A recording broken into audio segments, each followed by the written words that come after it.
We're live. Okay. At this time, we will reconvene the Suffern Central Board of Education meeting for October 6th, 2020. As I said before, I'll say again because there's probably a lot more people watching now than there were at 6:30. We are doing this meeting tonight hybrid. So there are some board members and administrators who are here in Hilburn, and there are some board members and maybe administrators, doesn't look like it, but definitely board members that are virtual. So we think that this should run pretty smooth, and that's how we're going to do it. So we will recall to order the meeting, and let's rise to the pledge. I pledge allegiance to the flag of the United States of America and to the republic for which it stands, one nation, under God, indivisible, with liberty and justice for all.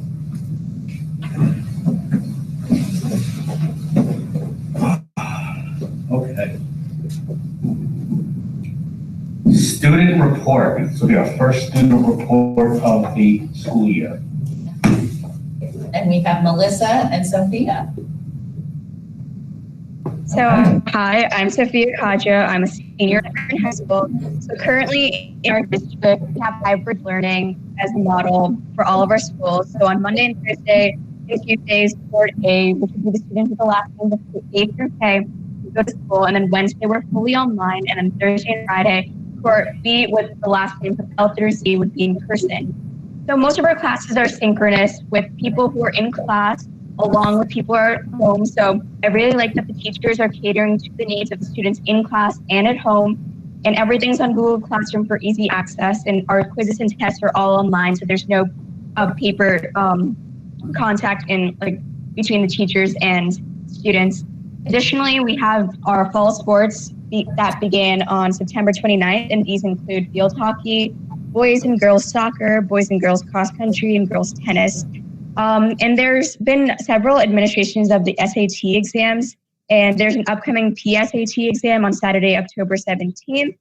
And last week there was an SAT exam on Wednesday for seniors only, which gave the seniors the opportunity to take a standardized test that they have probably not taken before. Hi everyone, my name is Melissa Bauer. I'm just going to add on a few things to what Sophia said. So first of all, within the next week, we're going to be having a club expo, which is going to be 100% virtual. So I know a lot of the board members of different clubs are meeting together to make a video virtually, just to kind of spread awareness of the club so people are aware of it, kind of join it, stuff like that, since we can't be in person to do that this year. Additionally, because of election coming up, History Honor Society is going to be virtually going into elementary schools' Google Classrooms to be doing small activities with the elementary students. So we're going to be teaming up with the rest of the board members in the club and the other students who are involved. So that's just a good way to start spreading awareness of this stuff. And we're going to be involving some of the elementary students. And lastly, the school is also planning a fall play. So it's going to be a little different this year. It's going to be a virtual reading of different short stories and different poems, just so that the students who are involved with the theater aspect still get some sort of fall play for this year. So those are just some of the things that are coming up.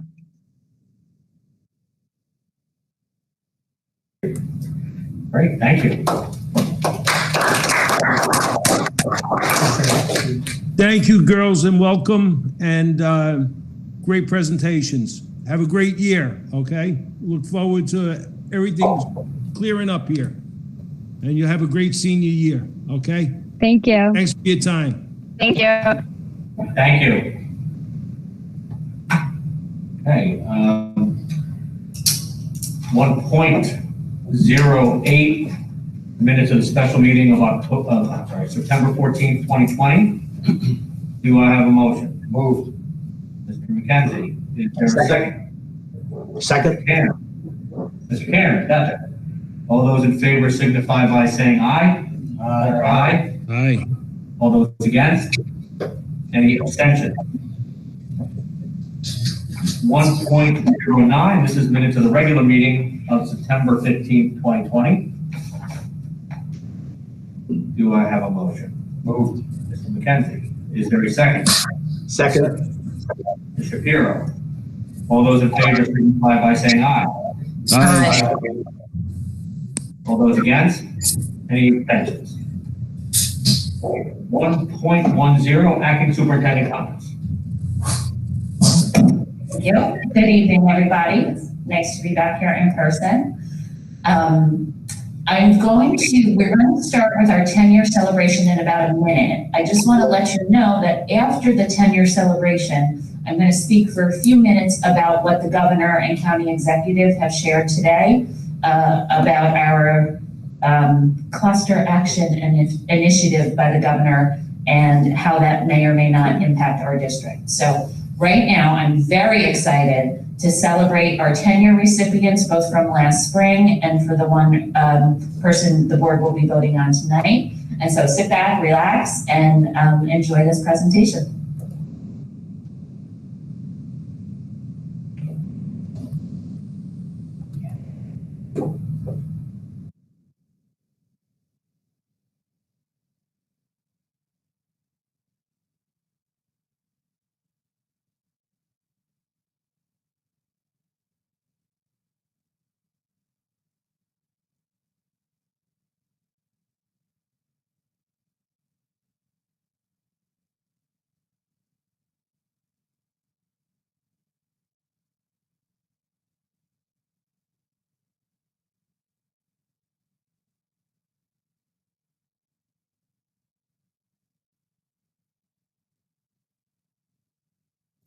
Good evening. My name is Dr. Teresa Ivey, and I am the principal at Montebello Elementary School. Tonight, I am proud to recognize Giancarlo Palumbo for receiving tenure. Giancarlo is part of our physical education department and has worked at Suffern Middle School and Montebello Elementary School since 2012. He joined the district as a part-time employee and remained in our district waiting for a full-time position to open, which it eventually did, and we are proud to have him with us today. Giancarlo is a professional. He coaches in addition to his daily responsibilities in each school.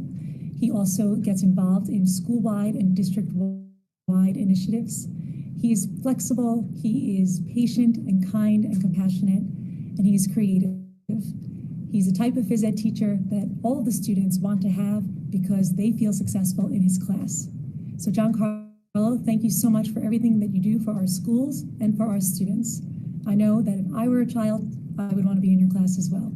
Thank you so much and have a wonderful evening.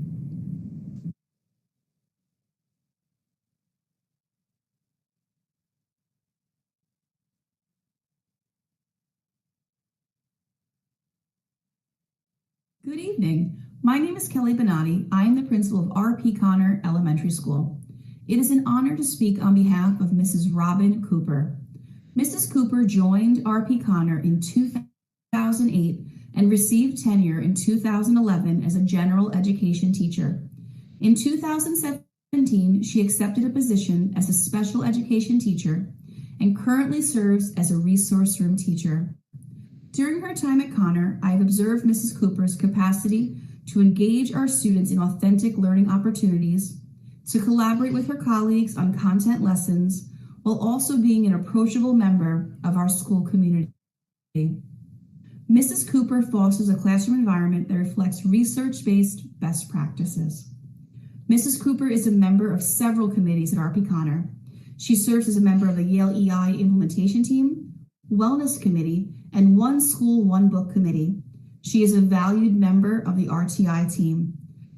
She works closely with the team and teachers to ensure fidelity in the RTI process.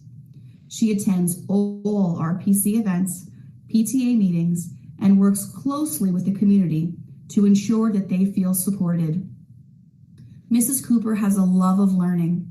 She takes advantage of learning opportunities offered in the district and attends various workshops and conferences to grow her passion for learning.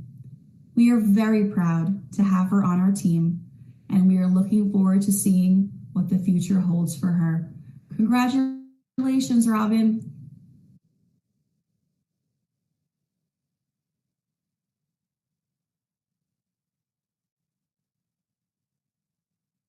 It is an honor to speak on behalf of Mr. Oscar Enriquez.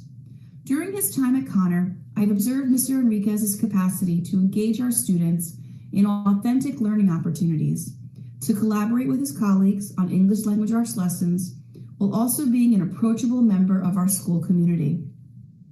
Mr. Enriquez fosters a classroom environment that reflects 21st century practices. Mr. Enriquez has created an atmosphere in the classroom that is reflective of the importance of the work undertaken by both students and teacher. Mr. Enriquez is a member of several committees at RP Connor.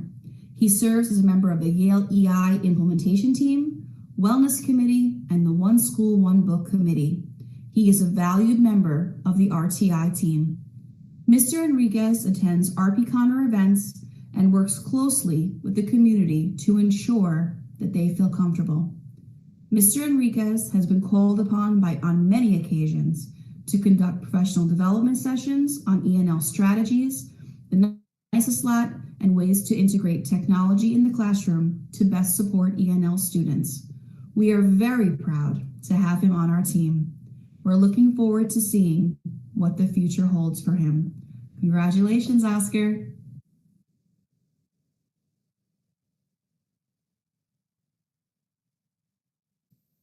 Good evening.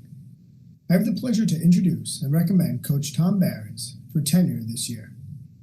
Coach Behrens' love for sports has allowed him to live an active lifestyle, which included playing basketball and golf at the University of Rhode Island and the College of St. Rose. Coach Behrens completed his graduate studies in physical education from Manhattanville College in 2010. After graduation, Coach Behrens had several opportunities to work as a PE teacher, coach, assistant athletic director, and he even ran character educational assemblies before finding his home at Sloatsburg Elementary School. Coach Behrens' goal for his students is to assist them in finding an activity that they enjoy in school so they can carry it on to their personal lives.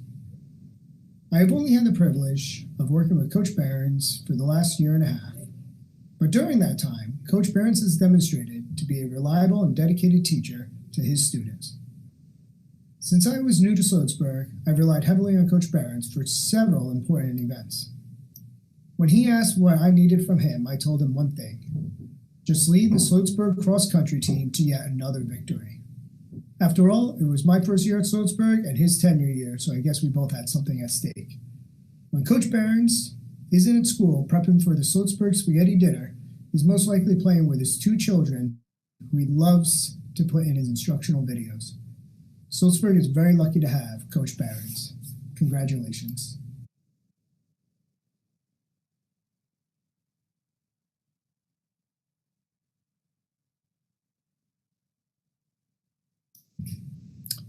The next person I would like to introduce and recommend for tenure is Mrs. Serafina Rodriguez. Mrs. Rodriguez is our ENL teacher, community supporter, and student cheerleader at Sloatsburg Elementary School. When I started my new role, I thought Mrs. Rodriguez was a 12-month employee. Throughout the entire summer, she was working with parents and students to prepare for the upcoming school year. Mrs. Rodriguez is the youngest of 9 brothers and sisters who came from the Dominican Republic. Mrs. Rodriguez is married with 2 beautiful children. She graduated with a BA in education from Dominican College and obtained a master's degree from Mount St. Vincent College in 2011. Since joining the Sloatsburg team, she has gone above and beyond in her role as a teacher. Mrs. Rodriguez is one of the founders of our Multicultural Night. Mrs. Rodriguez plays an intricate role each year in gift distribution with the Village of Sloatsburg and Good Samaritan Hospital. Mrs. Rodriguez assists in the distribution of food at Thanksgiving and helps families get school supplies in September. Mrs. Rodriguez runs the SES Snack Program in collaboration with the Sloatsburg Food Pantry. Last year, Mrs. Rodriguez worked with her students to run a school supply drive for kids in Puerto Rico who were affected by the hurricane. The students loved the community service so much, they recruited her to run another drive. This time it was a birthday bag drive for the Sloatsburg Food Pantry. The list of community involvement and selfless acts continues to grow. We're very lucky to have Mrs. Rodriguez at Sloatsburg Elementary School, and I would like to thank you for all that you do for Suffern Central and Sloatsburg community. Congratulations.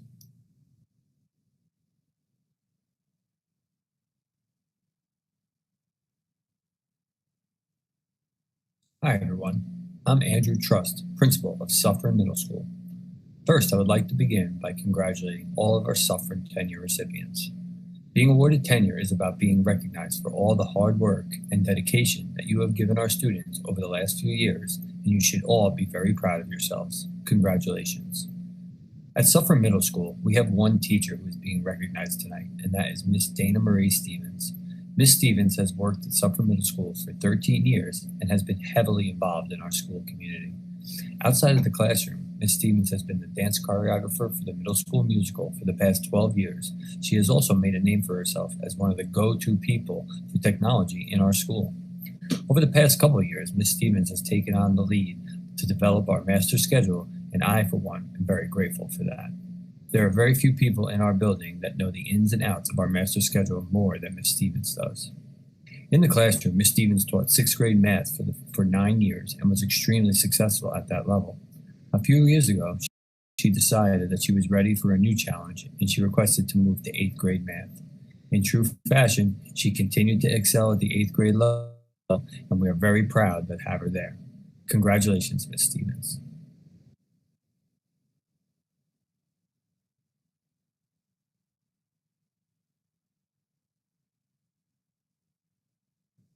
Good evening. I'd like to take this opportunity to congratulate all of our tenure recipients this evening, and I'm honored to introduce 7 faculty members from Suffern High School. I'd like to begin with Miss Elizabeth Borczyk. Miss Borczyk is in her 4th year as a teacher here at Suffern High School and an alumna, class of 2010. Over the past 4 years, I observed Miss Borczyk's classes multiple times. What continues to stand out about her instructional practice is the thoroughness of her planning, as well as the energy and excitement she creates with her students. In addition to her teaching responsibilities at the high school, Elizabeth has also been an active participant in many extracurricular activities and maintains a strong presence outside the classroom. She's an assistant coach for the indoor track season and maintains a strong rapport with her student athletes and parents. Lastly, Elizabeth is extremely collaborative with her colleagues in the English department and recognizes the importance of soliciting feedback as a pathway for continuous improvement. It's a great honor that I congratulate Ms. Elizabeth Borczyk.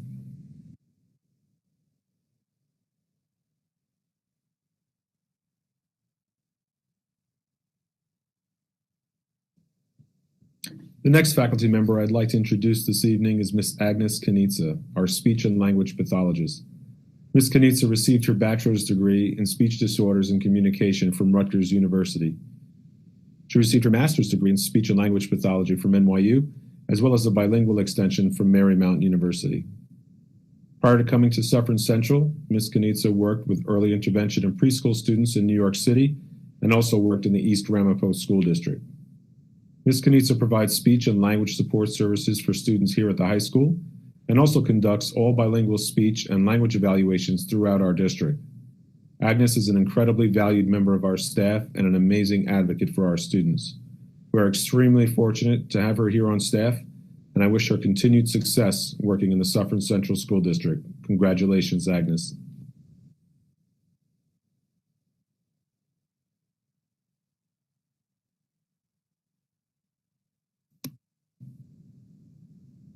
The next teacher I'd like to introduce is Mr. Matthew Chenowski. Mr. Chenowski is in his 4th year as a social studies teacher and special education teacher at Suffern High School and came to us as a seasoned teacher from the Newburgh and Large City School District. He currently teaches participation in government and economics to students in our Learning Center program and is also an 11th grade inclusion teacher. Over the past 3 years, I've been invited to attend Mr. Chenowski's classes on multiple occasions by his students. His classes are incredibly student-centered, and what stands out about his approach is the level of engagement afforded to each of his students. In addition to his teaching responsibilities at the high school, Mr. Chenowski has been an active participant in many extracurricular activities and events. More specifically, Mr. Chenowski has taken a leadership role among the staff as a member of the building-level Yale EI team. Mr. Chenowski led multiple professional development workshops for the staff at faculty meetings and continues to serve as a resource for many. Congratulations, Mr. Chenowski.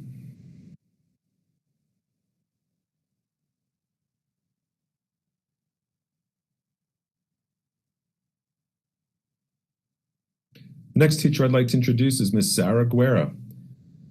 Ms. Guerra has a BA in History from Binghamton University in History, as well as a Master's in Teaching and Secondary Social Studies Education from Binghamton University. Sarah is in her 5th year as a Social Studies teacher at Suffern High School, and Sarah's journey began at Suffern as a leave replacement teacher, and she evolved to her credit as an incredibly effective and highly regarded member of the Social Studies Department. Sarah's classroom is welcoming to all students, and a place where students feel comfortable participating and engaging in high-level discussions around the issues of our time. Her planning and preparation are exceptional, and her ability to differentiate tasks for all learners is evident. In addition to her teaching responsibilities at the high school, Sarah has also been an active participant in many extracurricular activities offered by Suffern High School. She is the advisor for the GSA and has done an amazing job raising awareness and supporting many of the club's missions.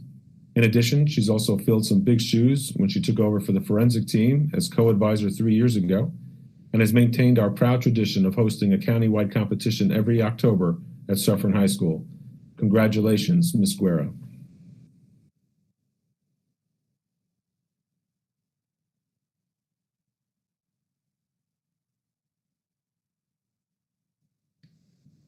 I'd now like to introduce Ms. Sarah Horn. Ms. Horn is in her 5th year as a math teacher at Suffern High School, and over the past 4 years, I've observed her classes many times. On every occasion, Sarah demonstrated effective planning, preparation, and execution of her lessons. One of Sarah's greatest strengths as a teacher is her ability to connect with her students while scaffolding and differentiating her instruction. In addition to her teaching responsibilities at Suffern High School, Sarah has also been an active participant in many extracurricular activities, such as dances and events like plays. In addition, Sarah is also the Class of 2024 advisor, which involves coordinating multiple class events over the next 4 years, including our junior and senior proms. Sarah is also a Suffern High School alumna and a very proud Mountie, so congratulations, Ms. Sarah Horn. I'd now like to introduce Mr. Kendrick Maginaro. Mr. Maginaro is in his 5th year as an English, ENL, and special education teacher at the high school. Mr. Maginaro has taught English to students in our ENL and Learning Center programs. In addition, he taught several senior-level English classes and worked diligently with our ELL students to complete New York State graduation requirements. In addition to his teaching responsibilities at the high school, Kendrick has also been an active participant in many extracurricular activities and is currently the boys' varsity volleyball coach, as well as the coach for the freshman boys' basketball team. He has also attended multiple dances and after-school events and volunteers to assist during so many other school events. As an alumnus, Kendrick is a strong participant and advocate for the positive culture that exists at Suffern High School, and we're happy to have him. Congratulations, Mr. Maginaro.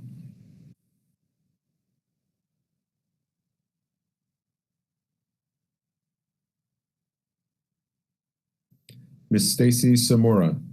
Ms. Samora is in her 5th year as a math teacher at Suffern High School. During her probationary period, she rose to areas of need on multiple occasions. Stacy is a versatile instructor who continuously seeks to improve her instructional practice.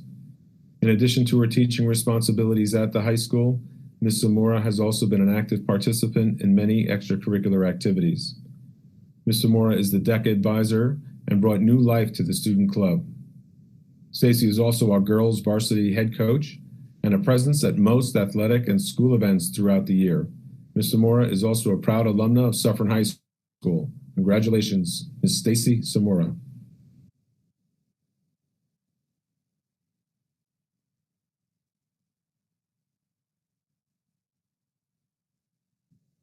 Ms. Nancy Struhar. Ms. Struhar is currently in her 5th year as a teacher at Suffern High School.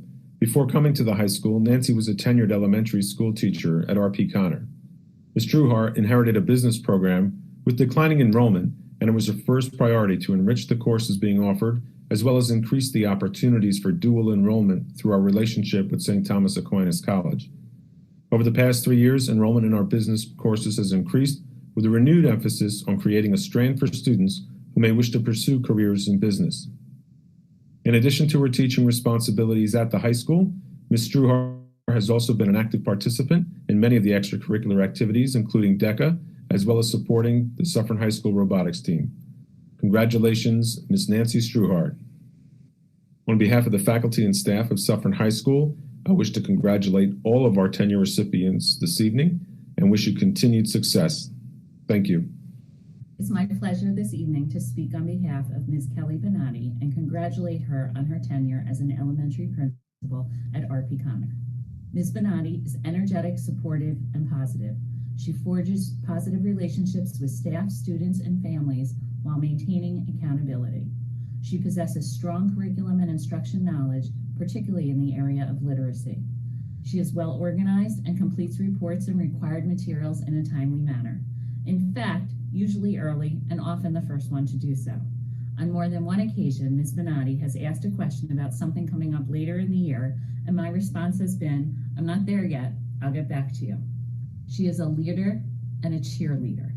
In the words of one teacher, I will be forever grateful for Kelly's leadership, strength, and compassion during the pandemic. She was a true leader and role model for us when we needed her the most. This sentiment was echoed by an RPC parent who shared, "Throughout the pandemic, her voice and calming nature made a very stressful and scary time seem a little brighter." Ms. Benani is a true leader, and we are so grateful to be part of this amazing RP Connor community. As a cheerleader, Ms. Benani is known for cheering on students and staff with some key expressions. "That's amazing." "Ooh, I love that." "Be awesome today." "We've got this, team." And of course, several energy bus related expressions. "You're on the bus." "Get on the bus." "Thanks for fueling my ride." In preparing for this, I wanted to make sure I included the perspectives of staff, students, and families. I received many responses, and so I'm sharing a few excerpts with you today. From the staff members, "She has motivated me to become a better teacher and has made a lasting impact on RPC." Ms. Benani makes school fun. She has helped to create a positive school environment that kids love coming to each day. She encourages students to be lifelong learners.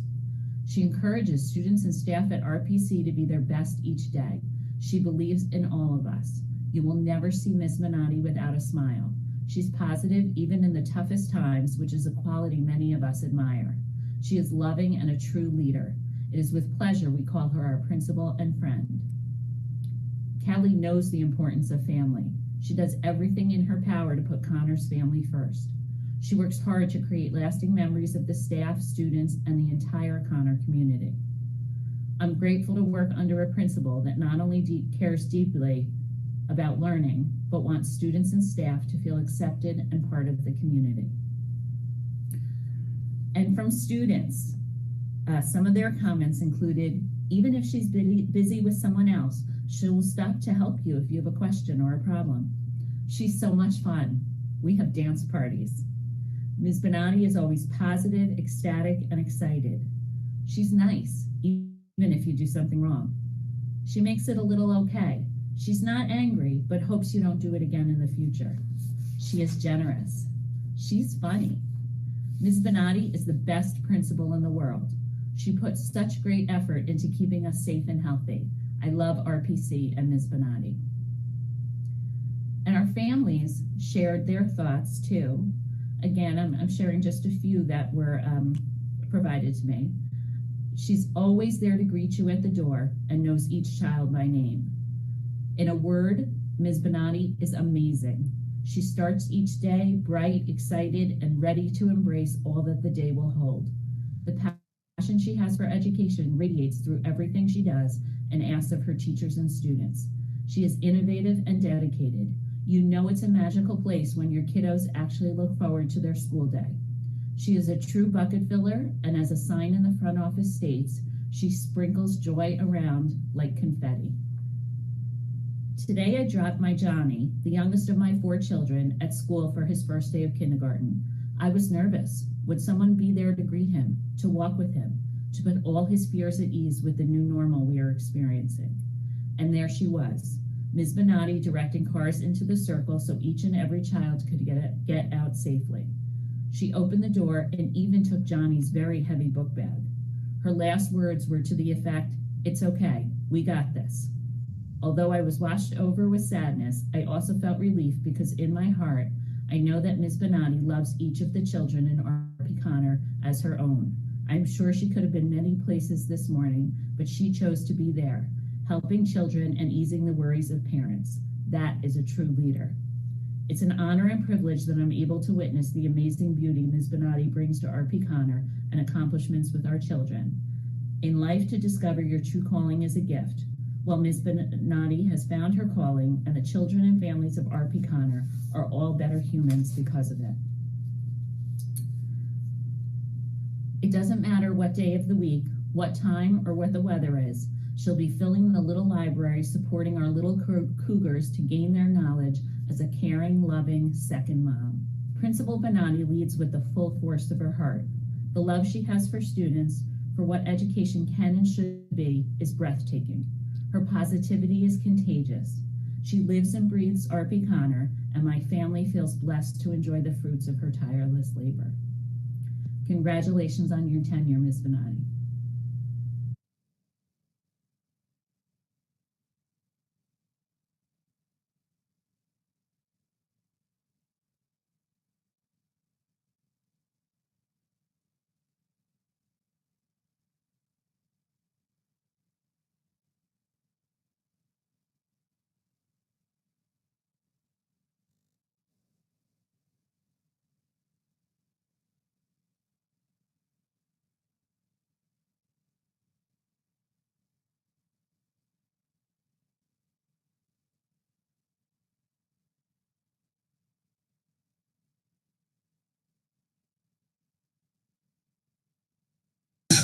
I just want to say, first, just congratulations to everybody that's received tenure. And I just want to say that video was awesome. I mean, really, typically we would have a reception and this would have been done in the spring. But I think given the circumstances, you really put together just a fantastic video. So thank you for that. And then again, congratulations to everybody that received tenure. You're all extremely deserving, and it was great to see. Thank you. And yes, congratulations to everyone. It's disappointing. Tenure night is one of my favorite nights of the year. We have a lovely reception. Our tenure recipients bring their families, we meet their families, we celebrate with them. And unfortunately, we couldn't do that this year. But no less for our people who are receiving tenure, that, we celebrate you. We're incredibly proud of you. And we look forward to working with you for many years. So I have a few other things to talk about. So I was at the pediatrician this afternoon getting my kids their flu shots when my phone started blowing up. The governor's on, the governor's on. So in the space of time this afternoon, between the pediatrician dinner and exec session, the governor spoke, the county executive spoke, and we've gotten a lot of information. I want to preface this by saying none of these people spoke to us before they spoke to the public today. So when the governor speaks to the public, I'm hearing it for the first time. The board is hearing it for the first time. We're all hearing it for the first time.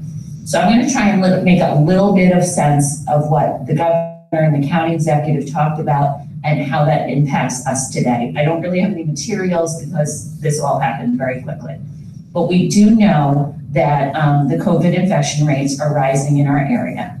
Our 109 zip code or 10901 zip code that many of us live in is, depending on what day you look at it, 3rd, 4th, 5th, 8th, somewhere in there. The two zip codes immediately to our east are often the two highest zip codes in the state in terms of infection rates.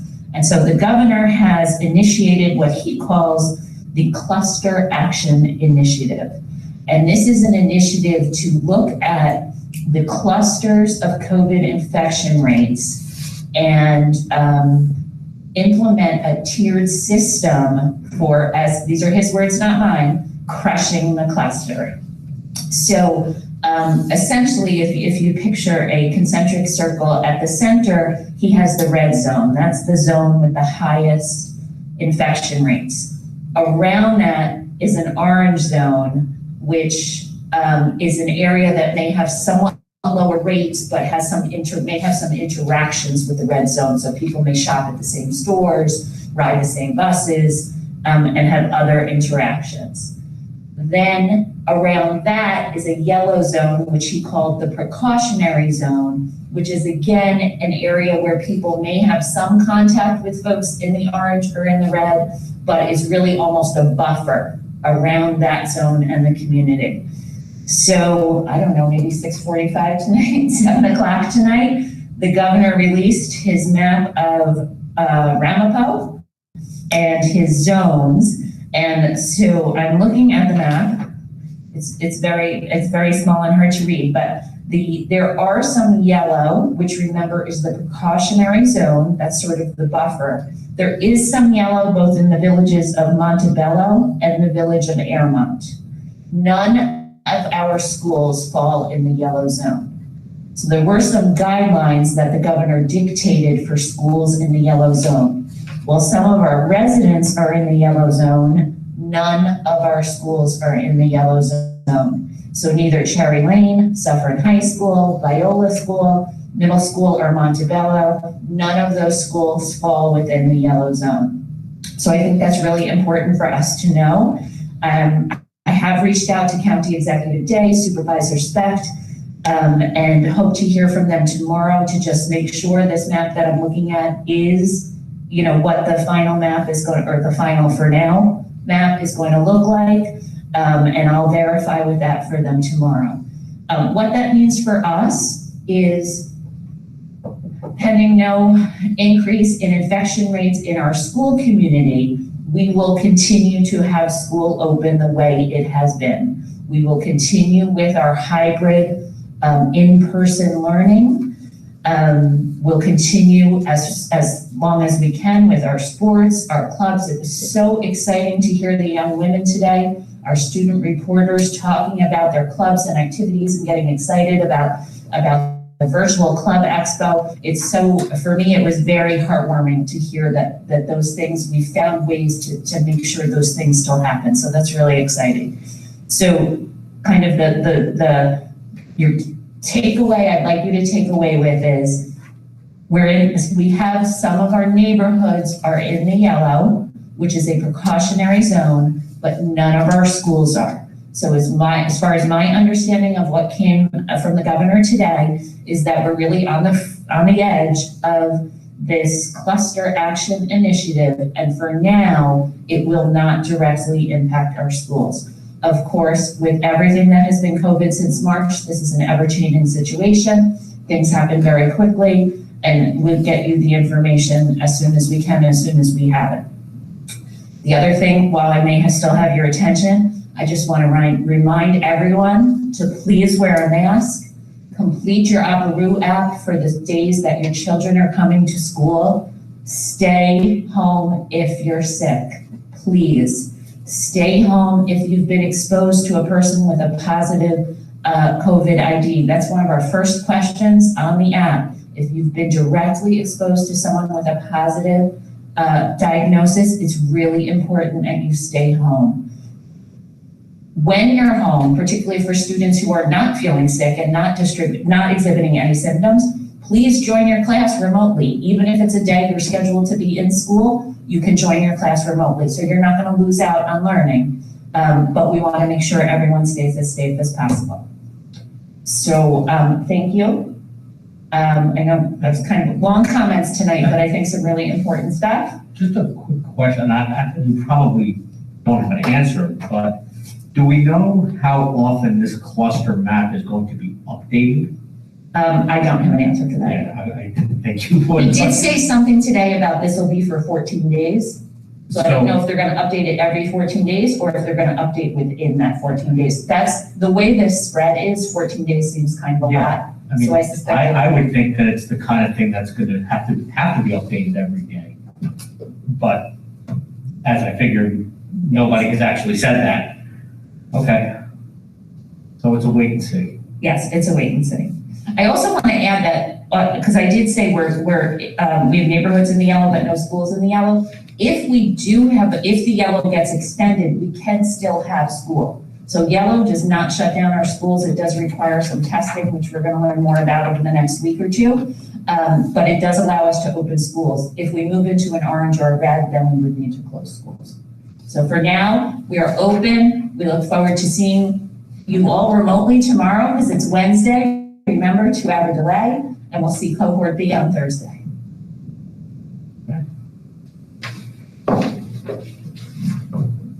That's it, you sure? Yes. That's everything? All right. 1.11, public participation. This is public participation on action items only. There is nobody in the audience here tonight, so Heather, I don't know if you have anything to read for the first public portion. No? Okay. All right. We'll close that portion of the meeting. We'll move to action items. And I would say, is there anything that anybody would like to pull before doing a consent agenda?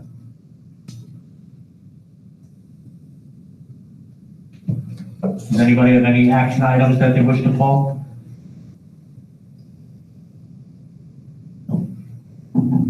Okay, I am going to pull 2.19. Other than that, I guess we'll have a consent agenda. This will be for action items 2.01 through 2.18. You know what? I have an item to pull. It's the gift from Mr. Offgang.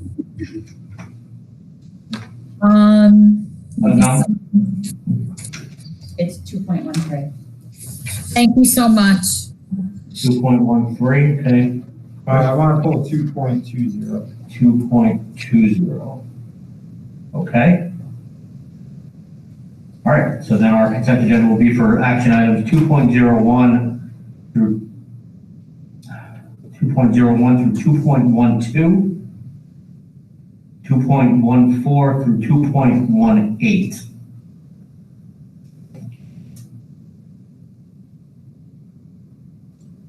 Do I have a motion for the consent agenda? Mr. McKenzie, is there a second? Second. Mr. Shapiro. All those in favor signify by saying aye. Aye. All those against? Any abstentions? Okay. 2.13, this is the gift to Suffern Central.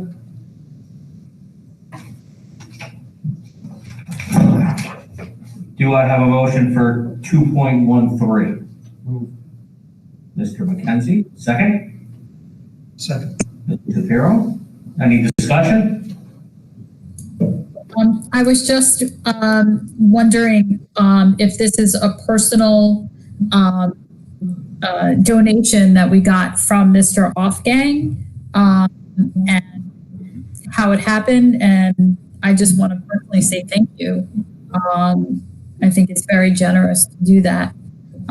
This is a gift of 2 cases of children's disposable masks. So maybe, Weber, if you could just give me some background on this. Thank you. Yes, Mr. Offgang reached out directly to us and told us that he had 2 cases of child-sized disposable masks, which for those of us with young children know, it's really hard for kids to wear adult masks. So it's a really generous and very useful gift. We're very appreciative. He and his wife, Sarah, reached out directly to the district, and then we arranged for drop-off, and they dropped them off. And we're very fortunate to have a community that always thinks about others, and we're very grateful.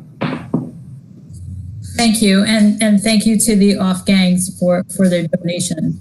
I think it's very generous. Thank you. Okay, any other discussion or comments? All right, all those in favor signify by saying aye. Aye. Aye. Well, all those against? Any abstentions? Okay. 2.19, this is the second reading for policy 1230, which is public participation.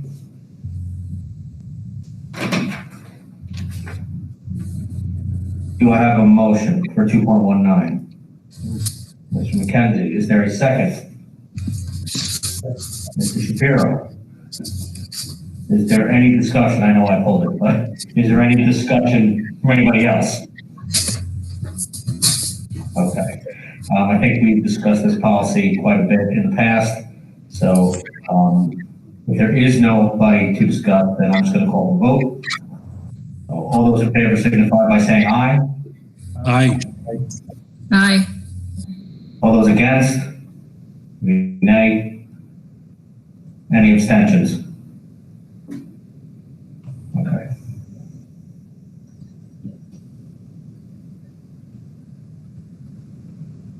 Motion passes. 2.20. This is the first reading for policy 0124. And Chris, I'm actually glad you pulled it. Yeah. So is there a motion for 0124? Dr. Nick Pond? Is there a second? Second. Mr. Shapiro, discussion. So basically, I told this, it is a brand new COVID policy, and it's going to be, this is a vote for adoption. It's not first reading, second reading. So I just wanted to make everyone aware that this is actually an adoption vote. And it's a important policy that the policy committee developed with legal advice. So just to, put everyone on the same page with that. Yeah. Thank you for pulling it and letting everybody be aware of that. Are there any other questions or comments about this policy? Because it is one that is, as as Dr. McPutt said, it's a first reading, but we are approving it tonight. So does anybody have any questions? Did this come from the state, or like is it? It's actually an abbreviated version of what came from NISBA that Mr. Shaw's firm worked on, sort of not abbreviated, a streamlined version. It's still Okay. So all in favor of this policy signify by saying aye. Aye. All those against? Any abstentions? Okay, thank you very much. We will close the action items. 4.01 under information items, this will be an update on the security vestibules. Mr. Schleicher, Mr. Palmer.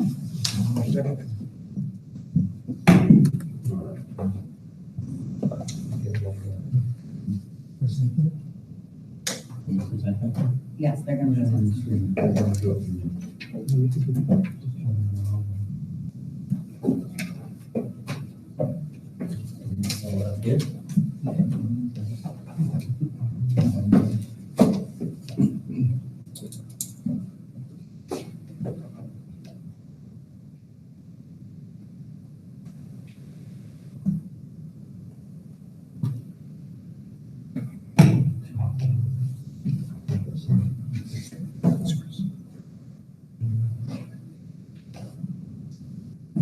Was the lunch? I don't want to say anything, Paul. As you just did.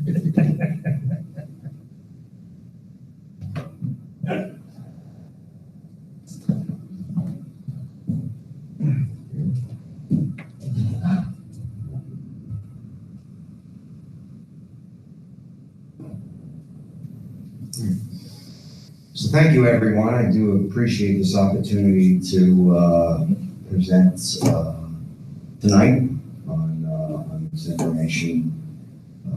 Security vestibules. Obviously, we're going to digress a little bit from COVID, and we'll regress into 2 years ago, where we talked about the Proposition 2, which was in May of 2018.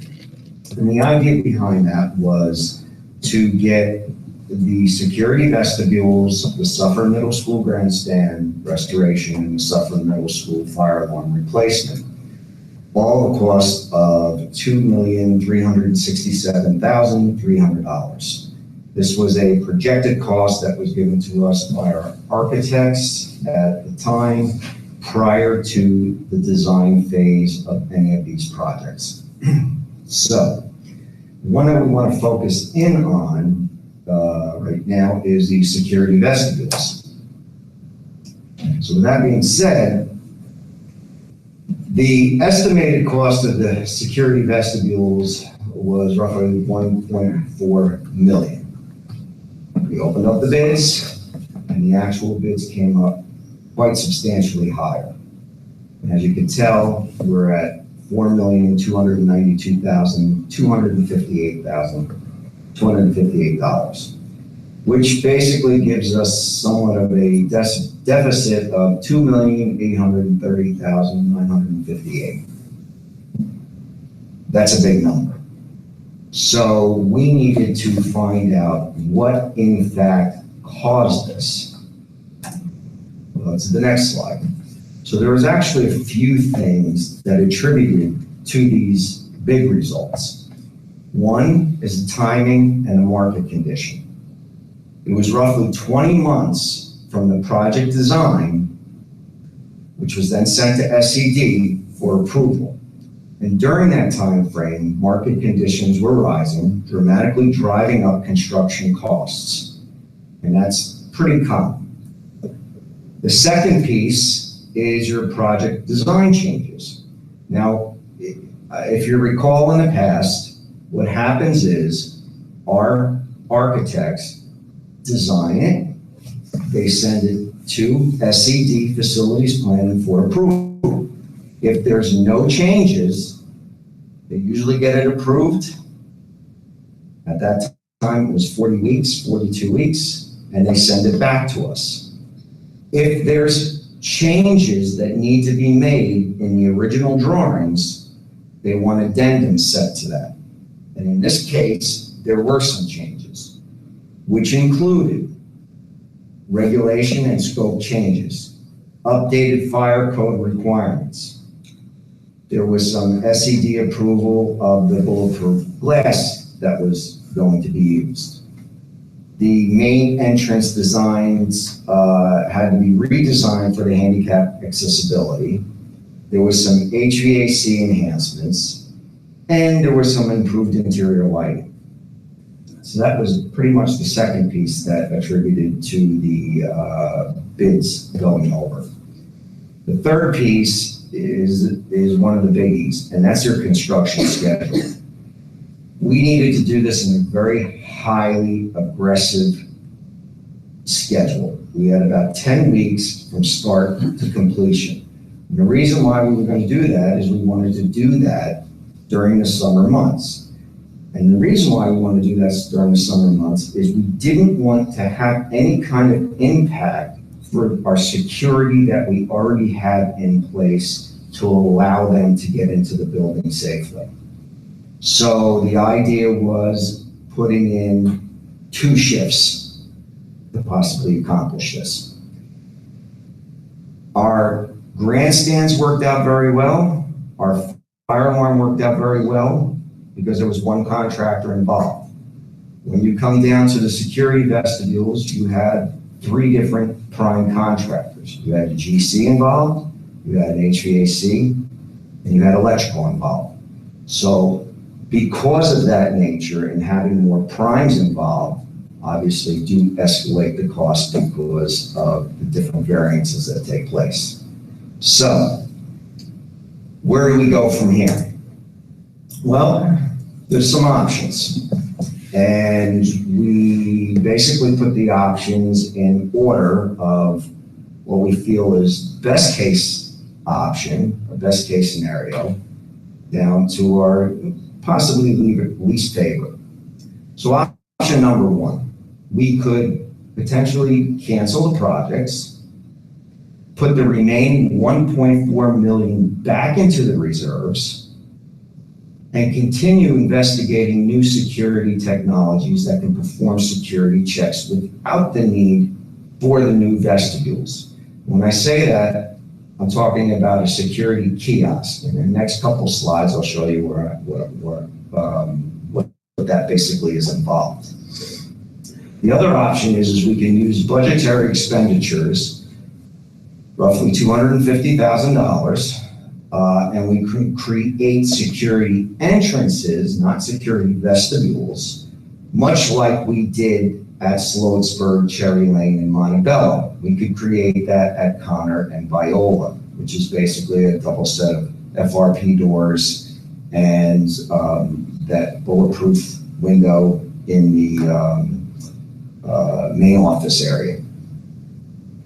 However, at the high school, the other option that we have is you could increase the Prop 2 expenditure by another $600,000.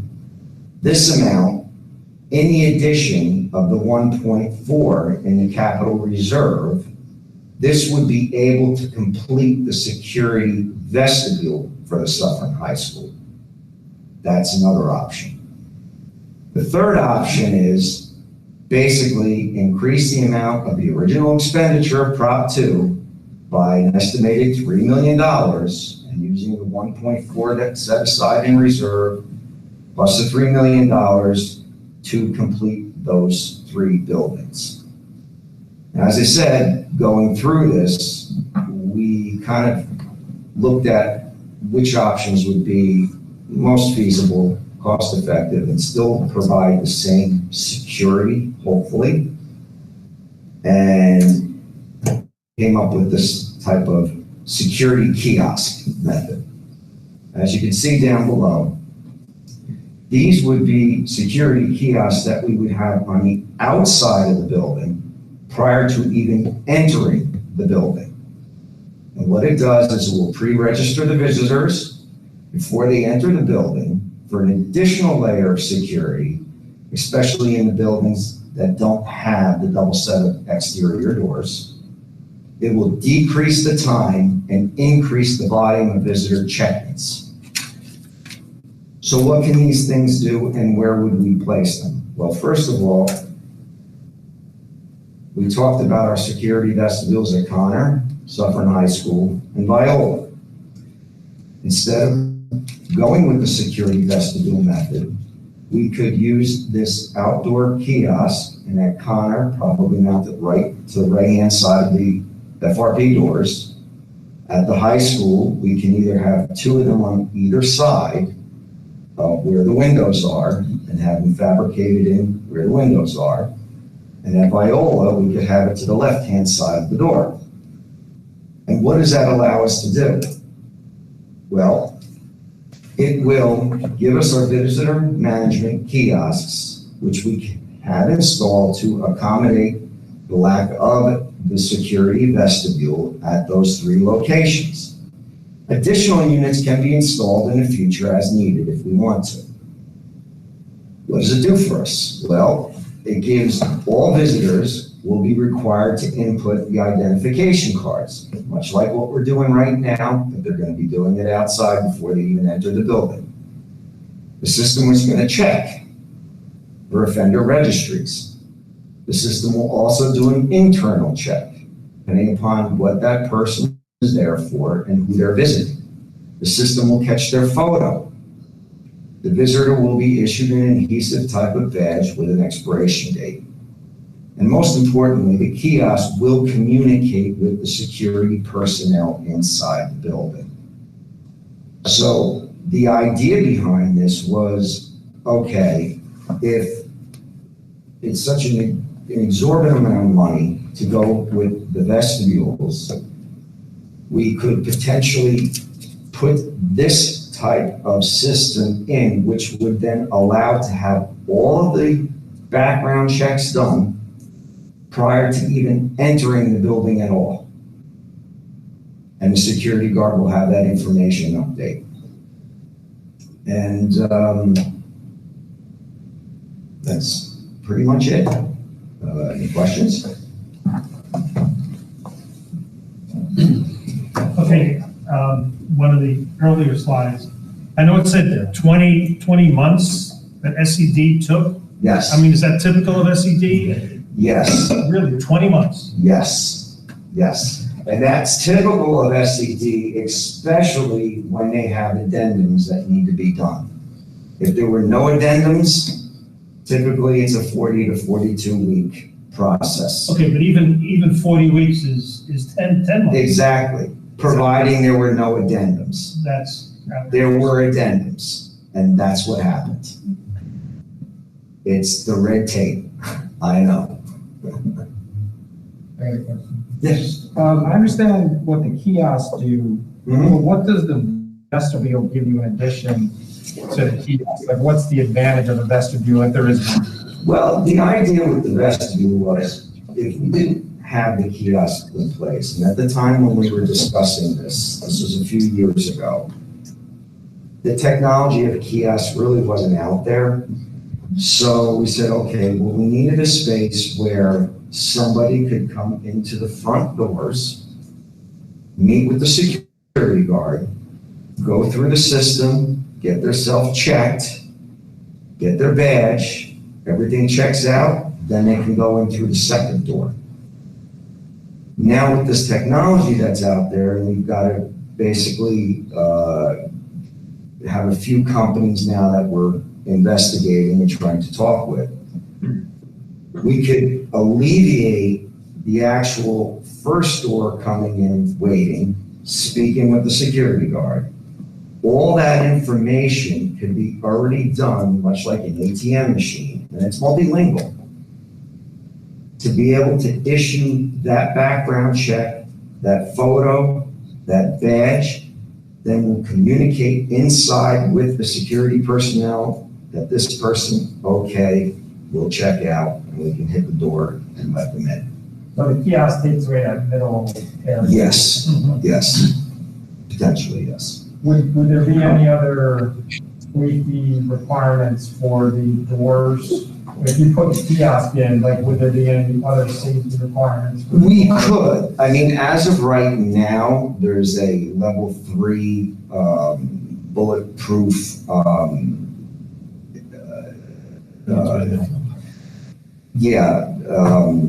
glass that's on it, but is that a full 100%, Schedule 8 bullet? No, it's not. Is it giving you anything more than what you have already? To some degree, yes, with the kiosk, but in other degrees, we've already pretty much taken a lot of steps forward to what we have for security. And still implement, and still. Thank you. Just a ballpark figure for a kiosk, one. Well, we don't have numbers right now, okay. but we're kind of in the middle of going, but I'll tell you, it's gonna be a far cry from 1.4 million. Oh, yeah. We're working with our current company, FastPass, and 2 other companies Right. right now Right. to get those numbers. Okay. These kiosks are sort of similar to the system that we already bought, though, right? But it's the difference is it's outside. Correct. It is. It is pretty much the same system, Mr. McKenzie, and that's kind of the beauty of it. If we can integrate what we already have, but then be able to use this in an outdoor method, it's a home run. Because now you're able to get all this information into the system before that door even opens. I have a question. Sure. Yep. Thank you. I'm just wondering, with the kiosks outside, who's to say that somebody doesn't use a fake ID, goes through the whole process, answers the questions, they're approved to go through? I mean, like, the good thing about having an actual security person is to really vet these people before they walk into our schools, isn't it?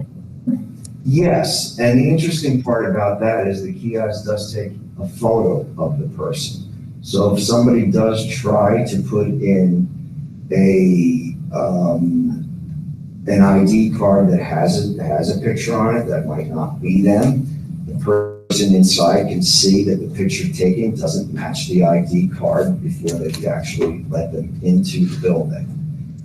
I have seen some of those pictures on IDs, like when you go to a hospital or something, and those pictures that come out are not great. They're very grainy, they're black and white usually, so it just makes me nervous. And I agree, Mr. Dreamer, I do. The nice part about it is the security guards will be watching this process the whole time. And interacting with the person. And they'll be interacting with that person outside. So they'll be at the kiosk? They'll be inside, the person will be outside of the kiosk, but there's going to be a communication between the two. Yeah, the two-way talk, with a camera and a microphone on the kiosk. Yes. Okay. And we could also link temperature check and other. Yeah, there's what's interesting about some of this stuff, which we kind of been investigating, there's these peripherals that you can design into these things, which will actually, you got to put hand sanitizer on before the door will open. They do an infrared check before the door will open. So there's other peripherals that they're actually adding to these systems. But that all costs. It does. Yeah, everything does.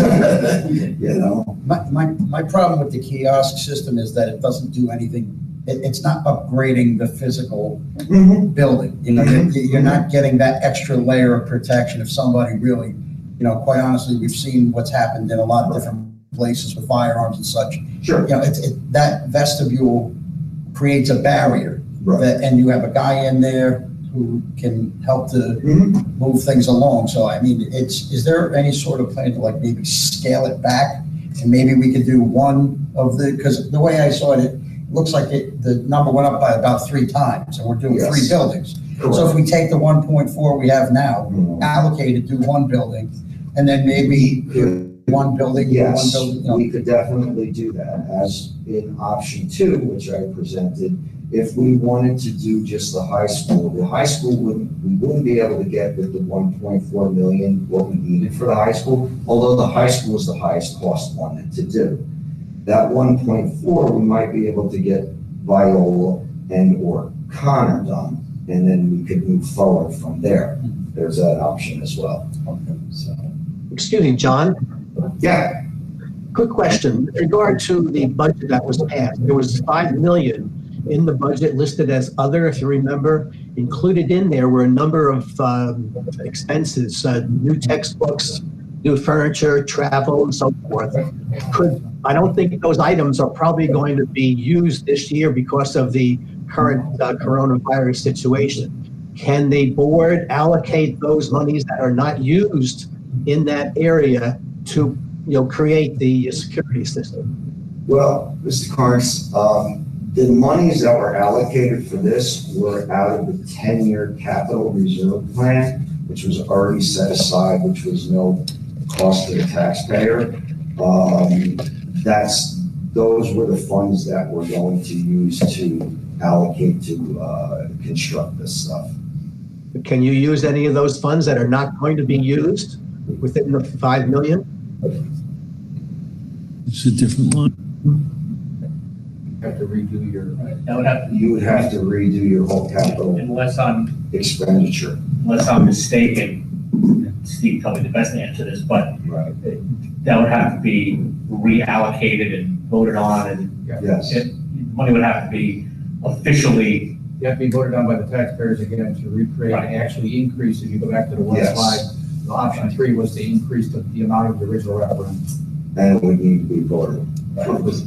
That's why I was saying if we could use that 1.4 million to do one of the buildings now, and you got to do the vote for the other 2 buildings anyway. So better to just use the money that's been allocated. Sure, and that's why I'm glad I had a chance to give some options here and be able to talk with you guys about it. Yeah, it's appreciated. This was very insightful. Thank you. Thank you. John, just one quick question.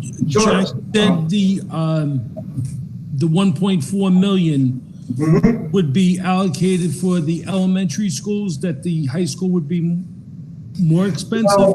than the 1.4? It would be more expensive. That's why you would probably need another $600,000.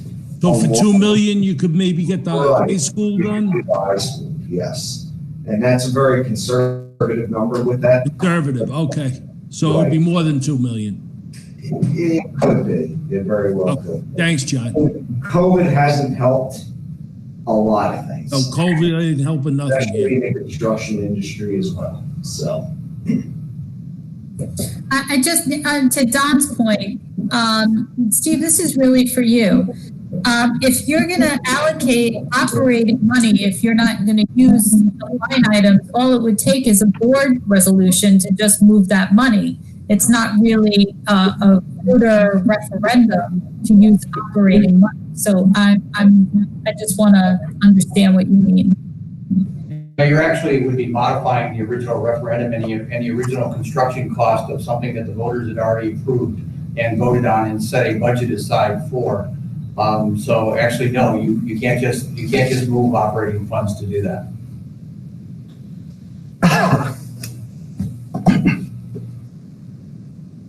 Are there any other? What will happen to those operating funds if they're not utilized this year? They'll sit there? They will go back to fund balance, absolutely. Actually, we'll see how we end up with this school year, depending on COVID and what our expenses are and what our state aid looks like this year and what possible cuts we may have. Those are the other things that we really need to think about moving forward. But the money, he's saying the money that is left over would go into the fund balance, right? No, if you're talking about the 1.4 million, no, that sits in reserves right now. You'd already set that aside. That has been raised by taxpayer dollars and that was put in a reserve for this capital project. And that will still sit there in the reserves for this project until at either time where you either cancel the project or modify it or come to some sort of a resolution of what to do. I don't think that's what he's talking about. He's talking about the 1.4 million. He's talking about the surplus. Allocated, right. Right. He's talking about the surplus. You're talking about the 1.4 million. The surplus, the other surplus that was actually put into the reserves are also earmarked for other construction projects like the roofing projects and things that follow his capital plan. So you'd have to modify your current capital plan to again redirect those funds, but you can't redirect those funds into a referendum that's already been voted on and approved by the voters with a limit of what you can spend. The voters have already said, this is what you can spend. This is how much we've approved. If you go over that, you have to now go back out to the voters and get another approval to increase that referendum. I don't think anybody's arguing that fact. Right. Yeah, no, everybody's saying the 1.4. I'm sorry to reiterate it. Yeah. Okay. Thank you. Okay. Eric, you let me know when you're ready. Anything else? Nope. All right. Well, thank you. Thank you very much. It's insightful, and I guess we'll be meeting again about what we're going to do going forward and what the right path is. Sure. Discussion items 5.01, discussion on the internal audit. I'm not sure if you're taking this or. Well, it's just to give the board an opportunity to determine what area you would like the internal audit to focus on this year. I sent an email where I included what had been audited the last 4 years. And so it's really just an opportunity for the board to talk amongst yourselves and determine what area. Okay, so, Melissa, I don't know if you've had any conversations as the audit committee chair, or if you've thought about this at all yet. No, it's something actually that I'd like to discuss for the internal and the external audit. I sent an email to the board regarding the external audit. And both of these things we need to discuss. We have to have an audit committee meeting for both of these and meet with the external auditors as well. For the internal audit, I'd like to get basically a consensus from the board, not just from the audit committee, but to discuss within the board of what we would like to focus on. A lot of times it was for field use or, the clubs or something like that from before. So if there's something that's on somebody's mind that needs to be looked at, before we meet as a committee, I'd like to hear from the board. Well, does anybody have anything in mind for internal audit this year? Or anything that pops out to anybody? Doesn't it sort of work the other way though? Like, isn't the audit committee supposed to like sort of discuss it and then it comes to the board? What I think should have probably happened, and it didn't because of COVID and everything else, is, we would generally have an audit report by the auditor, which I can picture happening usually in the spring, and I can picture happening in one of the meetings at the middle school. And that didn't happen this year. We had a remote report. But typically that's when we kind of talk about, what the areas for next year would be. And the auditor came in last year. We never had. Right, we never had we did in the spring, in one of the spring virtual meetings, they presented the results of last year's, but we never had the follow-up. Never had the conversation. Right, so we're asking to have that conversation now so we can conduct the audit. I'll schedule an audit committee meeting because we also need to have the presentation done by the external auditors. I know that they came in and did the audit work, and usually we have a planning meeting with them before, but I think because of COVID and everything else, they just came in and did the audit without having that meeting. So it was something that happened. So, I mean, we really need to get an audit committee meeting together and go over these things. I just wasn't sure if somebody had, because it wasn't, these weren't ideas that the audit committee came up with for the internal audit. It was just something that, that we were discussing as a whole board. There were, questions about field usage, and it wasn't just, from the audit committee getting together. It was basically a board decision of what we wanted to do. Okay. What are some examples of what would normally be audited that hasn't been audited in a while? Okay, so the last 4 years in reverse order are last year was facilities usage. Prior to that was extra classroom activities. Prior to that, purchasing, accounts payable, and cash disbursements. And prior to that, payroll and human resources. Something that I just personally, that I've noticed every year that I've been on this board is the how we get rid of furniture and desks and old books and things like that, and what happens with that. That's something that I would propose that we maybe take a look at in our audit. Is that something that qualifies for internal or external, Mr. Schleicher? Usually your internal auditor would have met with the audit committee and would have provided you with a risk assessment that was actually done. I don't know if that's been provided by the internal auditor. If it has, it would have numerous topics based on risk and need, and they would determine the materiality level of that as well, and then make recommendations to the board. So yes, just about anything can be within the scope. Okay. But it's again about materiality and risk and I guess bang for the buck, for lack of better words. That's just something that comes to mind when we discuss this, is how we get rid of a lot of our furniture and dispose of things that may still be useful. I'm just curious about that. So why don't we, we can go back to the report that was submitted at the end of last school year, see if there was any risks or any risk assessments that were listed in there. Short of that, I mean, I think, because I don't think anybody's really got anything on their mind right at this moment. So, yeah, I mean, aside from that, I don't know if anybody else has anything.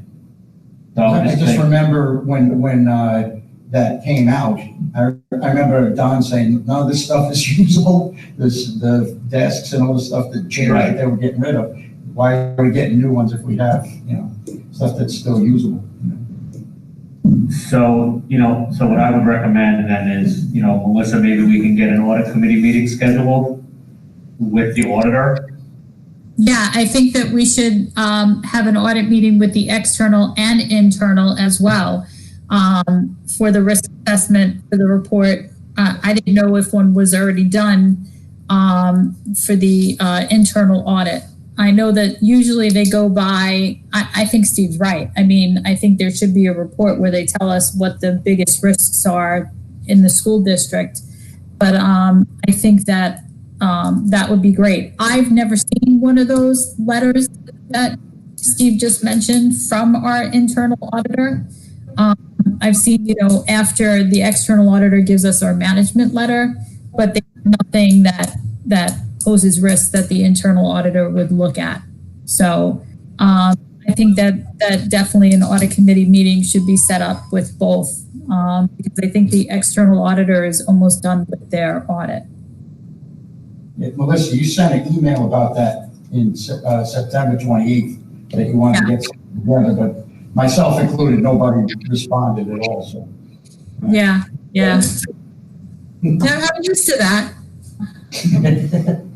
Okay, so then Melissa, why don't you then just work with the audit committee and let's try to get a date and see when the auditors are available. I'm available anytime. I have no life. I'm just stuck here in the house. Prisoner. Okay.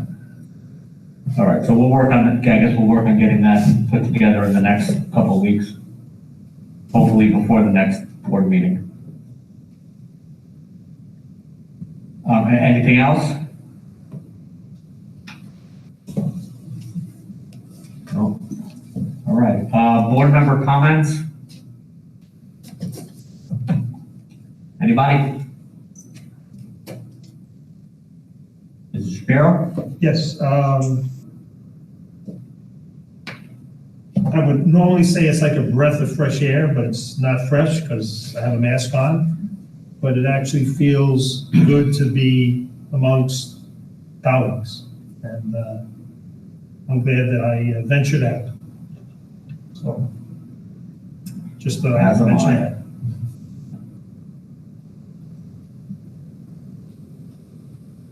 Anybody else? Congratulations to all of the now tenured teachers that will be serving in the Suffern School District. It's a great district, and we really do have excellent teachers. So they join, a large crowd of them coming through.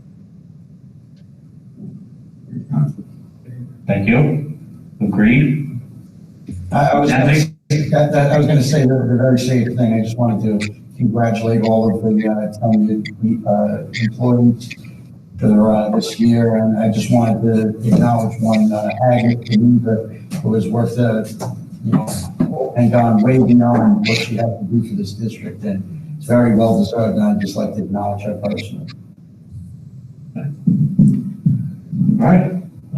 Anybody else? I wanted to say congratulations to all those people who have gotten their tenure, as well as the principals for doing such an amazing job, and Ms. Weber for those presentations. That was incredible. I think the video was great, and everybody who worked on it, kudos. So congratulations to all.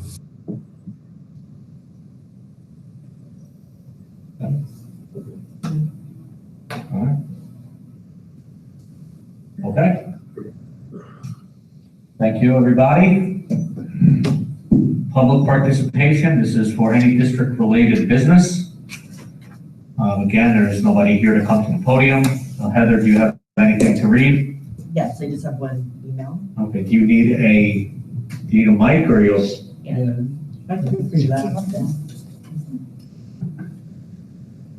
Okay. Sorry, you said you have one? I just have one. Okay. So this is from Brian Colton, and he is a senior and a sophomore at Suffern High School. Thank you for all you have done to keep staff and students safe so far. As we continue to move forward, it's critically important for social, emotional, and mental health benefits for students to get more in-person interactions with fellow students. To that end, as you continue to monitor cases and safety, if we reach a point where it's viable, please consider allowing members of in-person cohorts to attend school in person on the alternating cohort days as well, assuming that a full-time return of students to school is not even considerable this school year. If the overall number of students in school stay low with many opting out, if there are some who want to be there full-time, please consider allowing it. If we go a year or more of not having students in school consistently, it is going to be devastating for all and will be almost impossible to get everything that we all love so much about the culture of our district back on track. My sons and many others are really suffering the lack of being able to adequately practice their music, and with virtual learning, Google Meets, producing exhaustion, strained eyes, headaches, and a diminished educational experience. They and us really want them back in person ASAP. We know everyone is doing the best they can. Thank you. Thank you very much for that. Acting Superintendent, closing comments? I have a few. I'll be shorter than last time, but first, I want to say how smoothly our hybrid board meeting ran tonight. I want to commend our Director of Technology, Mr. Eric Coronado. I'm just going to add this to the list of wonderful things he has done this fall. So thank you very much. That was really incredibly seamless. I want to again thank Ari and Sarah Offgang for their generous donation of children's masks. I also want to note that ONR, Sloatsburg was awarded an ONR grant. Teacher Michelle McKiernan earned that grant just shy of $1,000 from ONR. And at our last meeting, I'm not sure I said it publicly, ONR also provided a grant to Viola. So congratulations on that. Congratulations, of course, to our tenure recipients. I'm so proud of you, and it is such an honor and a privilege to work with you, and I look forward to many years together. I also want to recognize all of our staff, our teachers, our administrators, buildings and grounds, food service, clerical, for all that you have done to turn us into a hybrid in-person learning environment. I know it has not been easy. I know many of you are working, beyond as hard as you can. I know there's been frustrations, but you really have, in typical Suffern Central fashion, just risen above it all and done what needed to be done for the benefit of our students, and I am very grateful for that. I also want to thank our families who have trusted in our staff, our teachers, and our administration, have sent your children to school, and totally understand those who have also chosen, for fully remote. A beautiful thing about Suffern is that we're able to respect each other and our differences of opinions.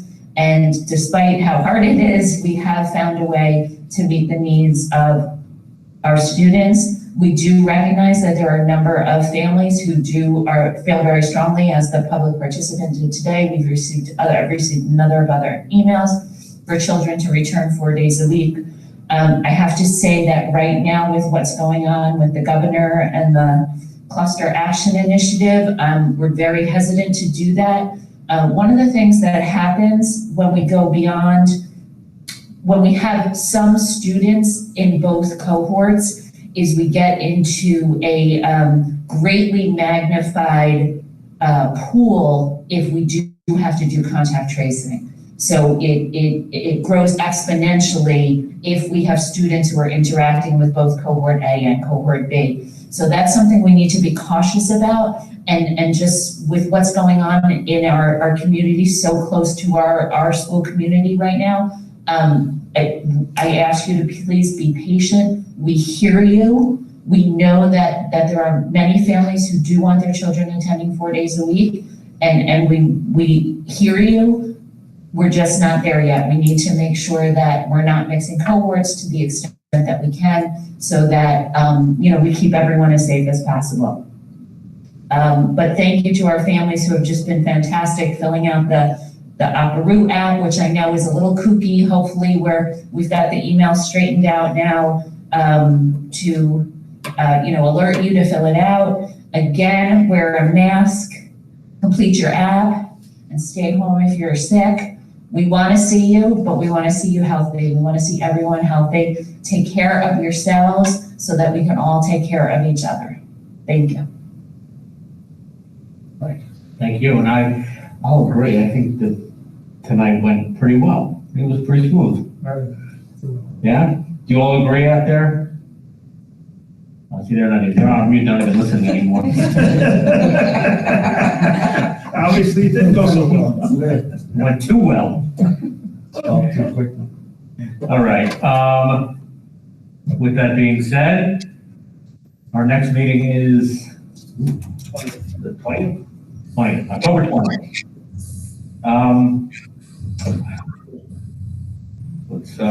Let's see if we'd like to make a motion to adjourn.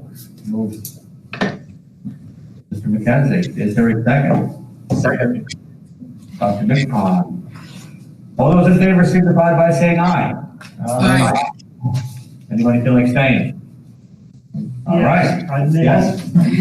Oh, look at that. One day.